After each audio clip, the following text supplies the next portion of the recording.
you very much, everybody. We appreciate it. And we've had an interesting day, I think a very productive day. And we're now we're going to start a meeting with the president, who we all know very well. He's a brave man, and he's putting up one hell of a fight. And we'll see how that all turns out. But we're going to have a meeting, and we have about 30 meetings scheduled today. We have a lot of meetings scheduled today, going pretty late into the night. But this is an important one, and we have great respect for the fight that Ukraine is putting up. It's pretty amazing, actually.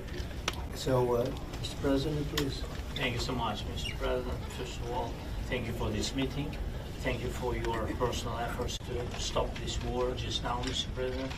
And I have to say that just now our first ladies of Ukraine, first ladies of the United States, yes. Just now we'll have a meeting about Ukrainian children. Thank you for Melania's personal involvement to this topic.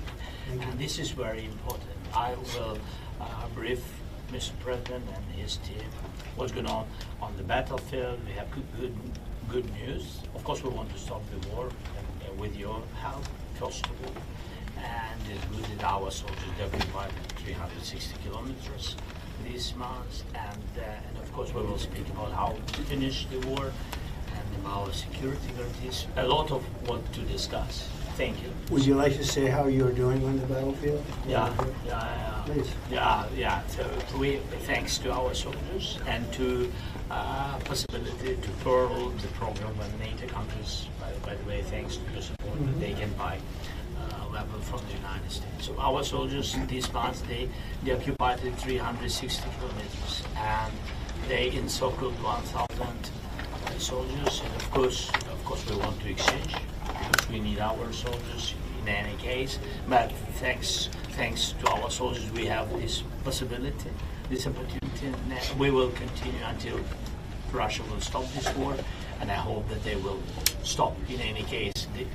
We know that the economy of Russia is not doing well. So with this, during this war, we need more pressure, more sanctions. And I hope with United States, first of all, and Europe, but we support, Mr. President, your idea, and I want to discuss it, how to stop some countries from Europe, how to stop the possibility to buy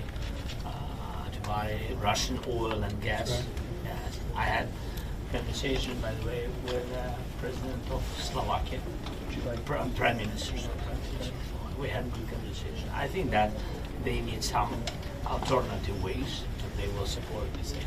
I'm not sure that Hungarians are ready, but everything is in the future. Thank you very much. Any questions? Mr. President, do you think that NATO countries should shoot down Russian aircraft if they enter their airspace? Yes, I do. Mr. President, any update on your talks with President Putin, and do you still trust him? I'll let you know in about a month from now, okay? President Trump, your message to the... Are you willing to provide Ukraine with the security guarantees the same way as European allies Well, do? that's later down the road. We'll be talking about that. Hopefully, we'll be in a position to talk about that a little bit later on. It's a little bit too early to answer. Why that do you question. think Mr. Putin is not willing to meet with both of you? President Trump, your message to President Orban, who is refusing to stop buying Russian oil. Well, he's a friend of mine. I have not spoken to him, but I have a feeling if I did, he might stop, and I think I'll be doing that. Thank you.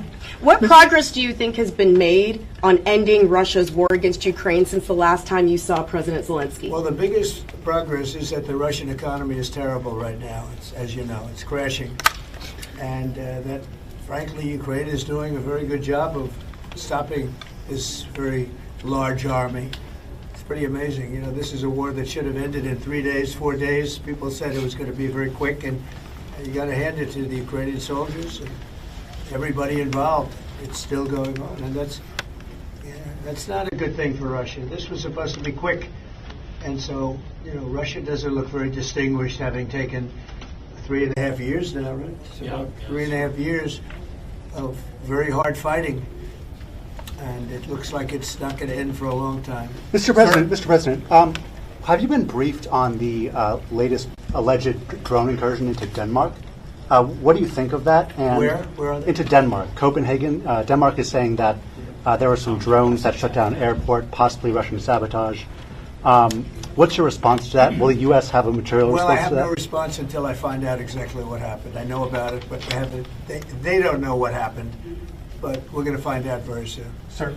Would you back up NATO allies? You said that you thought that they should shoot down the Russian aircraft. Would you back them up? Would the United States help them out in some way? Depends on the circumstance, but we're very strong toward NATO.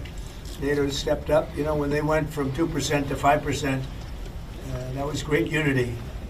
Trillions of dollars is being pumped in, and they're paying us for the weapons that we send. But that was a big day. That nobody thought a thing like that could happen. You had countries that weren't paying 2%, and now they're all paying 5%. That's a lot of money. It's a lot of weapons they're buying, and they're buying them from us. They're buying them from the U.S. In the old days, Biden gave them everything, gave them $350 billion worth of money and weapons. That's a lot of money and a lot of weapons, and we got really not much for it. We gave the money to Ukraine to fight, and they've proven they're very brave. I mean, look, they're fighting, and this is a war going on 3.5 years, and people thought it would be over quickly because Russia's a big military power, and Ukraine, I tell you, they are good fighters. Got to hand it to them. They have a lot of courage, a lot of guts. Thank you very much, everybody. Thank you, guys. Thank you, guys. Thanks, Greta. Thank you.